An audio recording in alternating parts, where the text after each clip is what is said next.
Merge in transit. Merge in transit, MIT, is a distribution method in which several shipments from suppliers originating at different locations are consolidated into one final customer delivery. This removes the need for distribution warehouses in the supply chain, allowing customers to receive complete deliveries for their orders.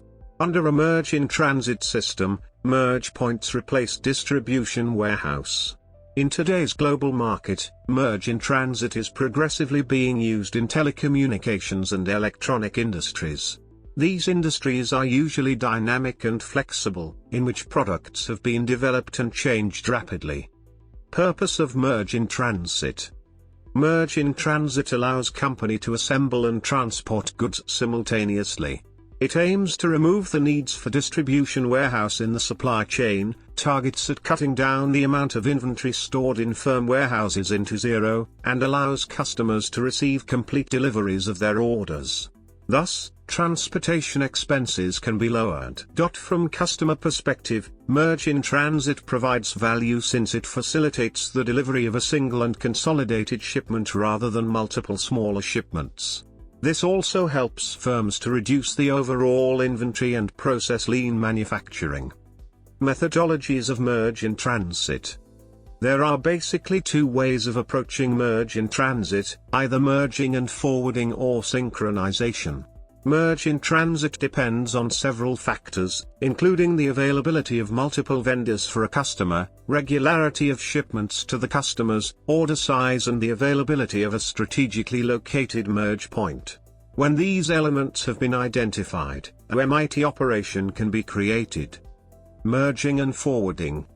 A logistics company receives the goods from multiple origins, and assembles them at a single point near a customer, which is called merge point or merge center.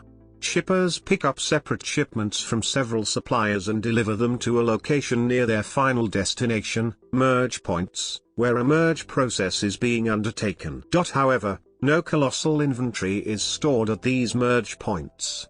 This kind of just-in-time sequence delivery shortens the time required to consolidate, which allows an efficient delivery to customers.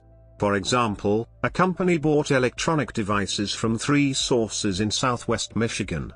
Instead of paying for 3 separate lorries from Southwest Michigan to Phoenix, the 3 shipments can be combined in Southwest Michigan, followed by a single lorry to Phoenix.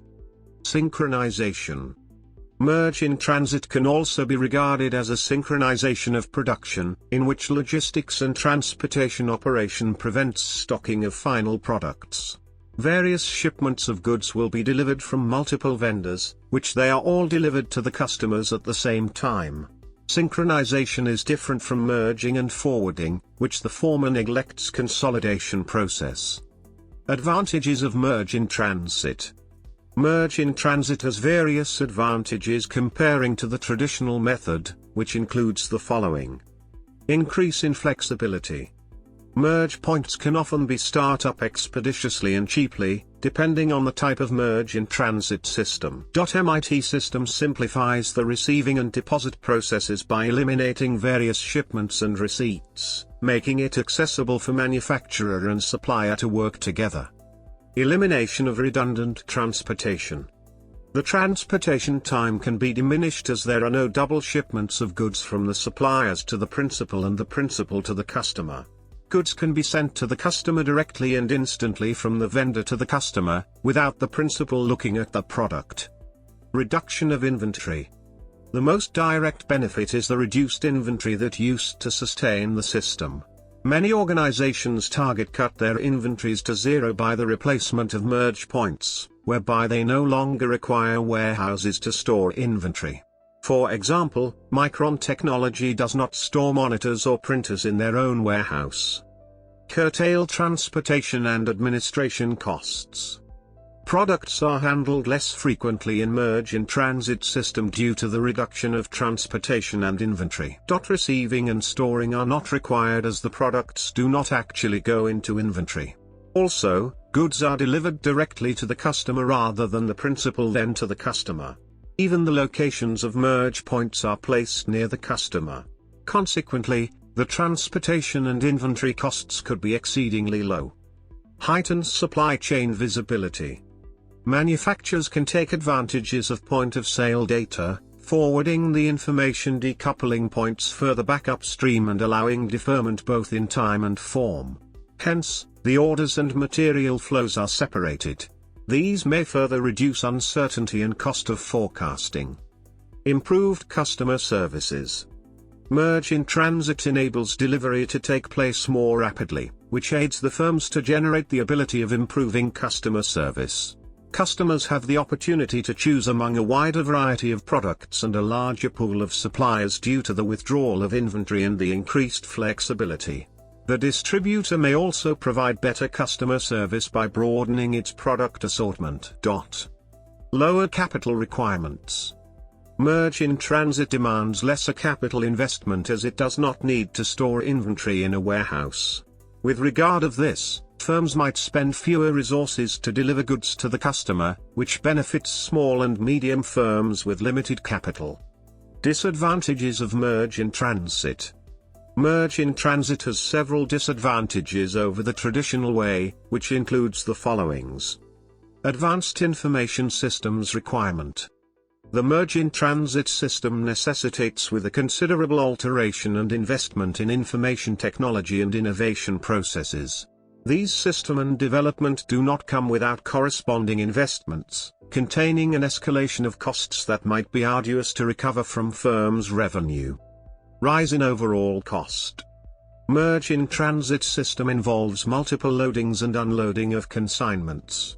This has the potential risk of increasing the overall cost if it is not optimized correctly, which the more times consignments is transiting, the higher the cost. Poor on-time delivery. Given that the time allowance is only a few days, in which each time period is commensurate with 1 day. Under merge-in-transit system, the firms will not schedule early or late arrivals to customers. They may easily impede and amend the delivery time. Hence, they have to provide compensations to the customers. Escalate in complexity. As the requirements for coordination of orders and material flows are becoming more intensified, the complexity of distribution will be increased. Thus, firms might often create distribution problems such as sending the wrong items and out of stocks of certain products. In addition, increasing customer orders will lead to a double of time for accessible products since there are not enough stocks available, leading to the situation that the supply does not meet with the demand in the customer order cycle. Lack of inventory. Under the merge-in-transit system, there is little or zero inventory stored in a company, which aids to cut costs. However, inventory sometimes can be regarded as an advantage. For example, if a strike occurs within the company, without the stored inventory, the company will bear risks of paying compensation or closing down by the failure in delivering customer orders on time. In this regard, reduction of inventory is detrimental to firms. Vicious circle of delay distribution. Merge-in-transit system involves consolidated deliveries. The system relies heavily on the assumptions that the vendors will fulfill the order filling operation at the identical level of efficiency and cooperation between vendors, which might involve risks. For example, a postponement in receiving a shipment from a vendor at the merge point would undoubtedly delay the shipment to the end of customer. Losing brand recognition. There is a potential problem that dealer other than the organization of the brand will gain brand recognition under merge-in-transit system.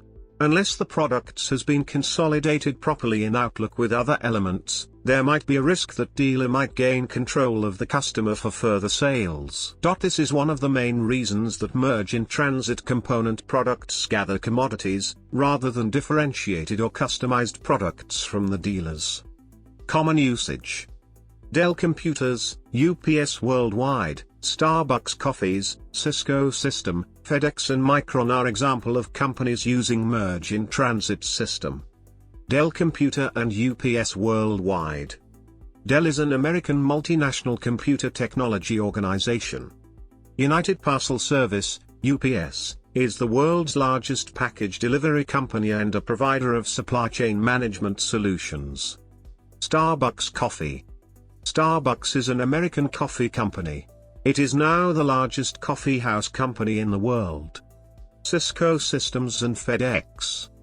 Cisco Systems is an American multinational technology company that designs, sells and manufactures networking equipment. FedEx is an American global courier delivery services company. Micron and Fedex. Micron Technology is an American multinational corporation, producing multiple forms of semiconductor devices, including dynamic random access memory, flash memory, and solid-state drives. Other distribution alternatives.